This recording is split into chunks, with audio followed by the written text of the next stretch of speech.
In order for you to have, build on, and maintain a website, you're going to need at least a domain name, a web hosting account, and some means of transferring files back and forth between your computer and your website. Now, once you have purchased your domain name and have a web hosting account, you need to assign your domain to that hosting account. That's what we're going to be doing in this video, connecting your domain to your hosting service. Now, when you purchase your web hosting service, you're sent some important information about your hosting account. Usually it's sent to you through an email.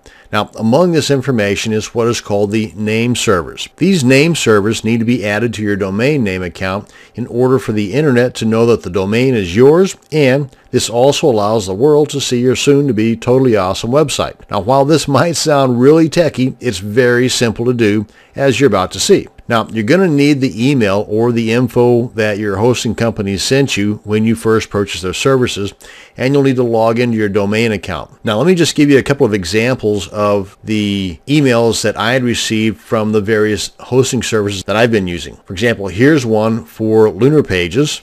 And the one that I got from Lunar Pages was a real long email, and in amongst that information was one that said domain name instructions. It was really long, and at some segment in that long email was this little bit of info here titled domain name instructions. And this is the name servers that need to be added to our domain name registrar, and I'll get to that here in just a second. I just want to point out what to look for. Now, some domain name registrars, none that I've ever used, but some of them will require you to also have an IP address along with the name servers. Lunar Pages supplies that to you right here. Some of the other ones that I'm about to show you, not so much. You just kind of got to dig around for them. Now, this one here is one that I got from Namecheap.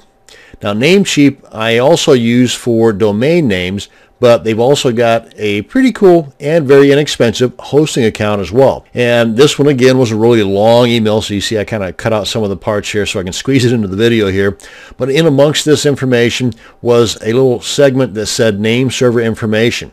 And as you can see, these guys, kind of like these guys here, starts off with something NS, or as in this case with Namecheap, it starts off with DNS1 and then DNS2. Now, most all of them, at least those that I've ever used, only require 2 name servers.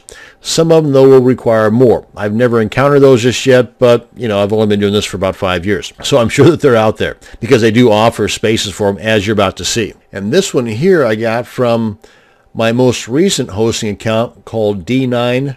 And they're an awesome group, by the way, but I don't want to get into a sales pitchy thing about this. But anyway, again, a real long email, and one of the segments in here, segment 3, gives me the primary name server and the secondary name server. And they also give you the IP addresses here, just like they had noted on the one from Lunar Pages here. But like with Lunar Pages, this one starts off with NS and then 25, NS 26, and so on. But again, I only need these 2 for the domain registrars that I've used. And last but not least, the one that I've got from HostGator, which again is kind of a long email, but not as long as these other ones were.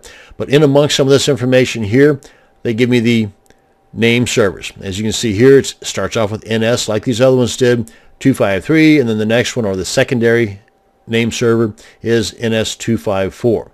So these are the emails that I received over time. So if your hosting account is with one of these companies, then this gives you a better idea as to what to hunt down in the emails. Now, of course, if you don't have these or have no idea where they're at, no big deal. You just need to contact the hosting company that you're using and have them send them to you. And if you've got a pretty decent support system with that hosting company, you might even try calling them up. That might save you some time. Or just send them an email and call them, however you want to do it, but just get it. And once you get it, make sure that you save it in a place you're going to know where it's at. A little organizational tip there for you. So let's head on over to, let's say, Namecheap, and let me demonstrate where we're going to be changing out our name servers. And once we log in, we're going to come to this page here. Then we come on up here to Domains, go over to My Account, Manage Domains. Let's pick this domain here. And right up here, Domain Name Server Setup. Just click on that. And you'll see here right below that we've got this option where it says transfer DNS back to us. You're only going to see this if you've already changed the DNS from the default that Namecheap adds whenever you first purchase the domain from them to another web hosting service, which I've already done. But let's go ahead and click on this. As you can see, I've already moved this particular domain over to the D9 hosting service. And these are the two name servers that were sent to me in that email that I just showed you earlier. So depending upon your hosting account and the information they gave you in that email, you'd want to just enter those here, the primary or the first one or the lower number in that sequence. If they give you one that has different numbers, like if it's NS1 or NS2, NS1 goes here, NS2 goes here. Or in this case, 25, then 26. Then click on Save Changes, and you're done. That's simple. Let's check out NameSilo. It's another domain name registrar that I use. Then once I log in at NameSilo, I end up at a page like this. Come on over to Domain Manager. And you can see right here where I've got a list of all the domains. One of the categories right here is the name servers that are assigned to this particular domain already. So let's go ahead and check that box, at which point these guys up here are highlighted. I come on up here and click on Change Name Servers. Again, pretty simple so far. And then right here is where we enter the primary name server and the secondary name server that, again, was sent to you in their email.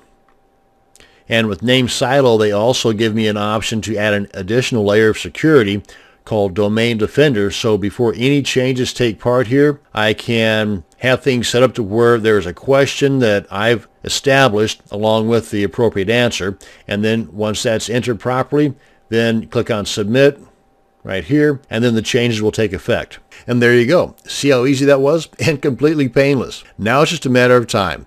Depending upon your web hosting service, the internet might be able to see your domain in a couple of minutes, or as most hosting companies will tell you, between 24 and 72 hours before your domain is able to be seen on the web, as well as you not being able to access the control panel for that domain. So you should always figure that it will take, at the most 3 days before you can see your website, so that when you can actually see it in under 10 minutes, which with me has been most of the time, you will be much more happier than, the other way around.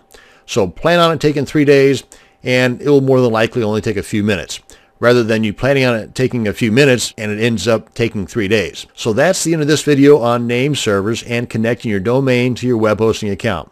Thanks for watching, and you have a great day.